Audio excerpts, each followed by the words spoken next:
I don't know what I'm going to draw until I start. That is a extremely strange moment in the creative act. You don't know when to make a move. There's a lot at stake, so to speak. I stare at this thing and something starts to manifest itself. That feeling is very intense and exciting. It's not a bad feeling, but it's not necessarily a good feeling. It's an exciting feeling. I say this, and I mean it. One tiny brushstroke, I wouldn't change.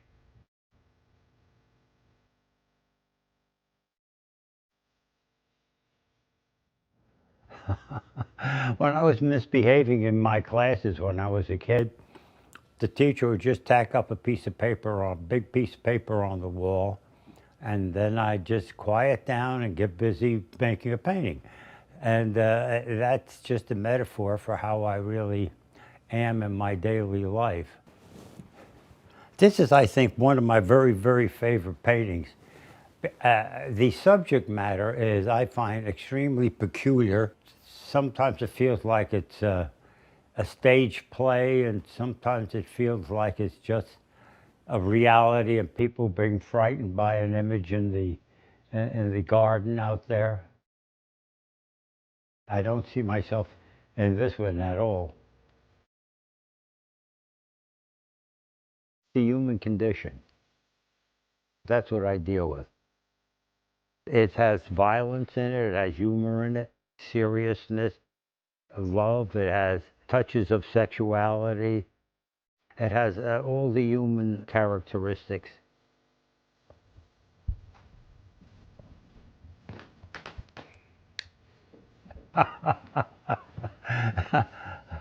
He's got big greedy hands, this guy.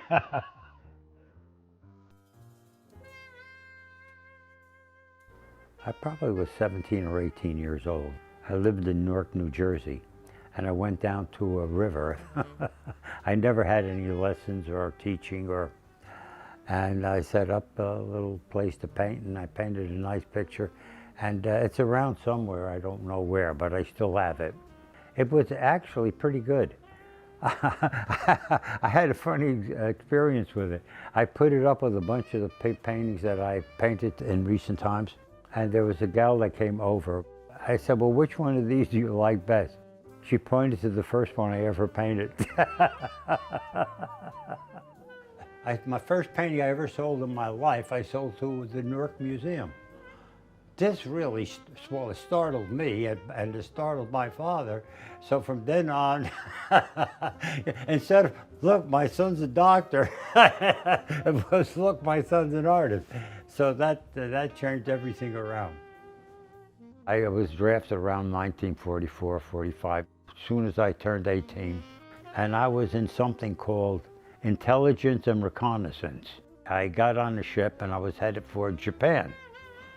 Well, right in the middle of the boat trip, the war ceased, the end of the war. Oh, was I happy. Whew. And the ship that I was on, and it went straight to the Philippine Island, and I was there for a year, and I had more damn fun. They didn't know what to do with me, so, you know, I was a musician, so they said, well, start up a band, we'll make all the arrangements. Well, the arrangements were practically nothing, I mean, except for the musical instrument. So I did a whole number there. I set up the band and I used all my talents. I made the stands for the musicians, and I got a sign painter and paint big, beautiful things on the walls. And the soldiers would be down below and we put on a show. So it was just a whole lot of fun because my favorite people are jazz musicians. They have a kind of a personality that is very appealing to me. I started with clarinet. I was a serious clarinet player. I studied with the best teachers in New York. One day I was carrying a painting about 9 feet long, and The director of the Guggenheim Museum came down the street. As I remember, he already bought one of my paintings, so I knew him. But anyway, yeah, could you help me carry this painting up? Which was audacity beyond belief. No one would do that today. So he said, okay. So he helped me carry it up. And then he said, well, I carried it up, unwrap it, let me see it. So I unwrapped it and he bought it. It was in the first show at the Guggenheim Museum with Juan Miró. So the director of the museum, James Johnson Sweeney, called me up and said, Miró looked at your painting, he thought it was a marvelous painting. I said, oh my God. I said, I was really overwhelmed. I got a piece of paper and I made a little drawing, you know, and I sent it to him in Mallorca, Spain. I forgot all about it. You know, thank you for what you said, and blah, blah, blah. About 2 or 3 weeks later, I got an envelope from Mallorca. I said, oh boy, I hope this is what I think it is. Boom, I pulled it out, and it was a drawing by Miró. And it said, with an affectionate greeting to Carmen Cicero, Juan Miró. Whoa! So I treasured this thing. But guess what happened? Tragedy. My studio burned down, all my paintings burned down, my Miró work burned down, and that was the end of that story. Very sad.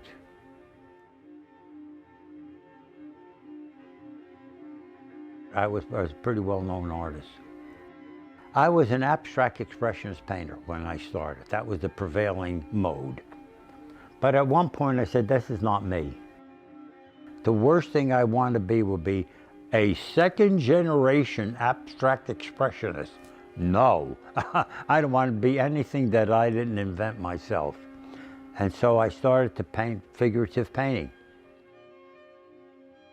Very few people were doing it. There were some, but very few. So I had a lot of paintings of that kind, and they all burned down. So my contribution and my significance was not recorded. After the fire, I didn't know how to start or where to. It was really a terrible, terrible experience. Really terrible. What happened after that was that I moved to New York, and I found this place. Well, first of all, Mary was a beauty. She was working as a waitress in Truro, Cape Cod. I went in and I saw Mary and I said, oh boy, that is my type. She was just full of life and pep. I mean, it's remarkable. And apparently I appealed to her. We got along just fine. You know, from the first day on, it was almost just continuous. Ba ba ba ba, ba ba ba, la da da dee, la da da da da, ba da do ba ba ba, ba ba ba ba, body and soul. Yeah, I first moved in with Carmen in 1979, and it was still raw here on the Bowery in those days. The whole place was empty, and there were no shades, windows, nothing. I thought people were looking in on me, although who the hell would look in and what are they going to see anyway? I looked out that window right there, which was open halfway, and there's a cat looking in at me. He was a nasty looking thing with an eye running and an ear chewed off. So I said, "Scat!" Wouldn't move. So I looked at that cat and I said, "It's a New York cat."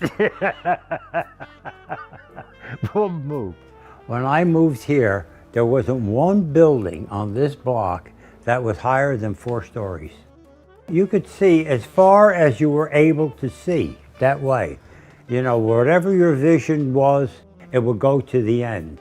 And most of the people that lived in these buildings were artists, and they were very few. Probably I'm romanticizing it, but it was very interesting. I wasn't stuck here like many people. I was only here in the winter time, and I had a summer house on Cape Cod, a beautiful house.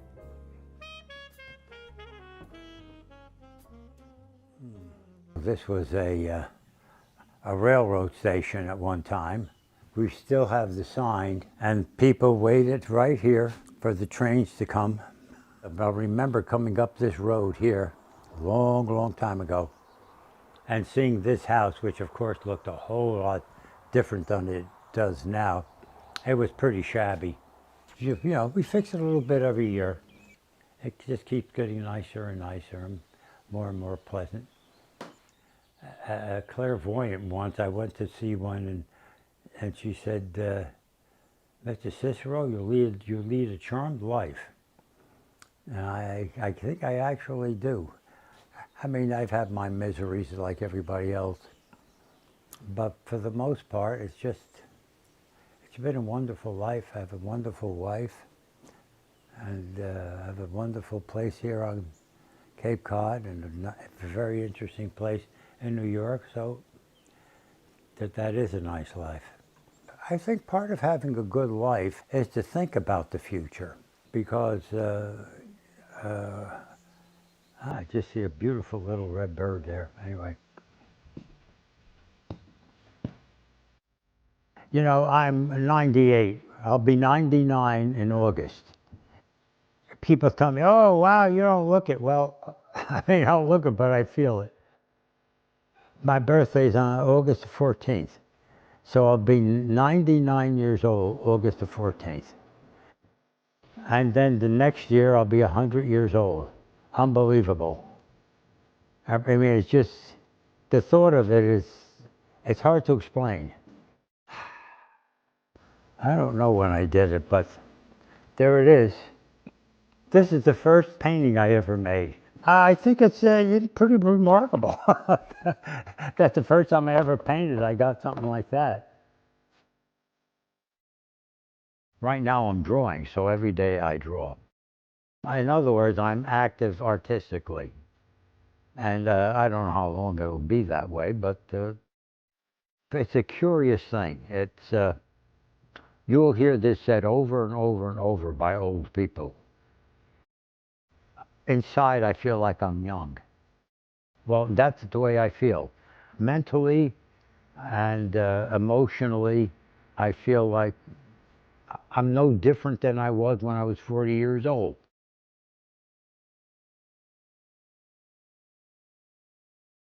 Picasso said, it took me 4 years to paint like Raphael and a lifetime to paint like a kid. It's the kids, when they work, it's just absolute natural, unedified flow from inside to outside. When you look at it, you just instantly see that freedom. Here, I'll pretend that I'm playing. See if I can fool the audience.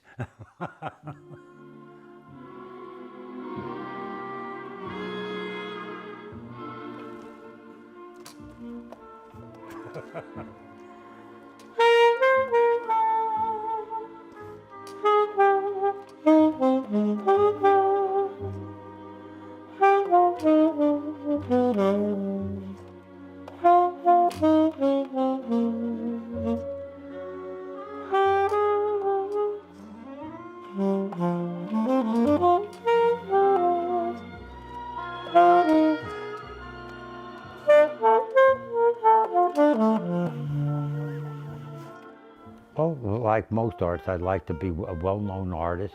I like to live a long time through my paintings. I'm like most artists. I'm delighted that I got this much, you know, from my work. I'm probably known nationally in the art world, not by most people. Most people in the United States never heard of me. But in the art world, I think I'm known pretty much all over.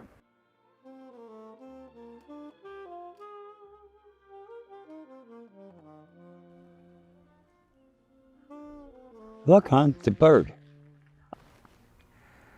What is he doing?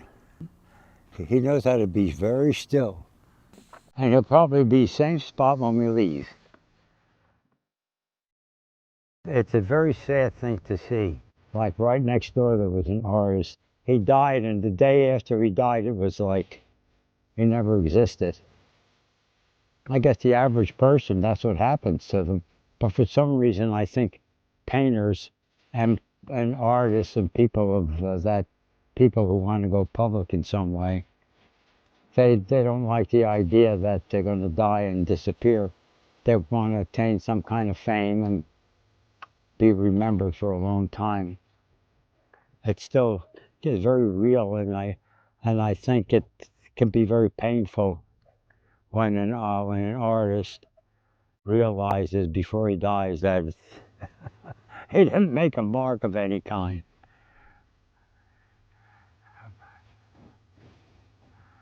I guess I have nothing more to say on that point.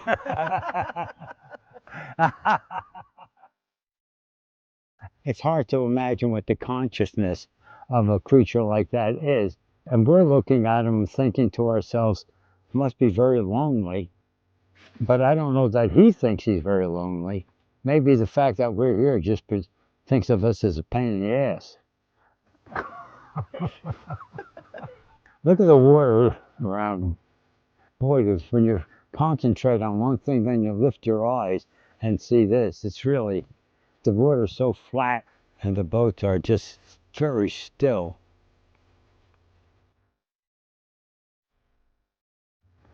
Right. Oh boy.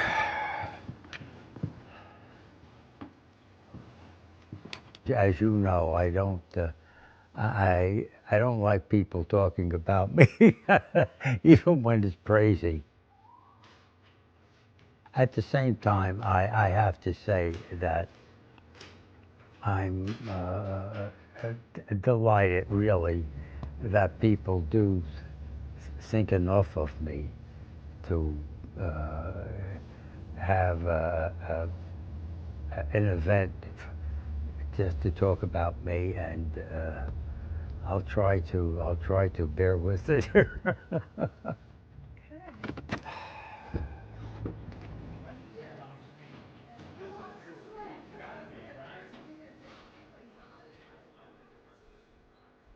When I look at my life, I do feel that I was lucky. It's almost magical that you're so lucky to have such a life. I don't know if it can be expressed any differently than that.